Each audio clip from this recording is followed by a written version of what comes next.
tiene otro calificativo, ¿verdad? Extraordinario. Y pone en primer lugar al guaraní y pone en primer lugar en la realidad Paraguay. Socialmente hablando, se describe perfectamente. Es tan expresiva la serie de Marilina, ¿verdad? No hace falta ni siquiera subtitular, ¿verdad? Uno le ve a hacer caricaturita como la vimos ayer. Yo creo que nos encantamos todos. Yo tengo que reconocer, felicitar un poco a Telefuturo por este tipo de iniciativa y por supuesto a la dupla de Manegla y Shembori, que ya varias películas hicieron reivindicando justamente esa manera de ser nuestra. Y yo creo que esto es la continuación, pero en letras mayúsculas, de un proceso que se inició un tiempo atrás y que hoy en día creo que tiene un buen resultado. Y escuché inclusive hoy al mediodía le escuchaba a Mechi cuando mencionaba el nivel de audiencia, el rating que tuvo el programa y creo que está por demás hacer cualquier otro comentario. El éxito es rotundo y ojalá que así como en este caso vino esta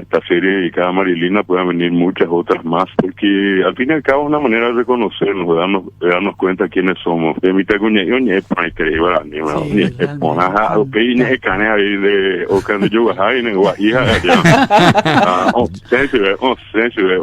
se pone esa imagen final donde ella sale y a mí me mató. Se niega a cantar y después aparece allí la imagen del padre sin decir nada. Esa es una cosa imponente. Lo mismo que esa triste imagen en el cementerio, esa despedida que ella le hace al padre. Repito, todo lo que viene uno entiende con una tremenda facilidad. El lenguaje es perfecto. No sé si tuviera que calificar esto como docente que soy de 1 al 5, pondría 6. Ni siquiera daría 1 al 5, 6 y felicitado encima, ¿verdad? Excelente.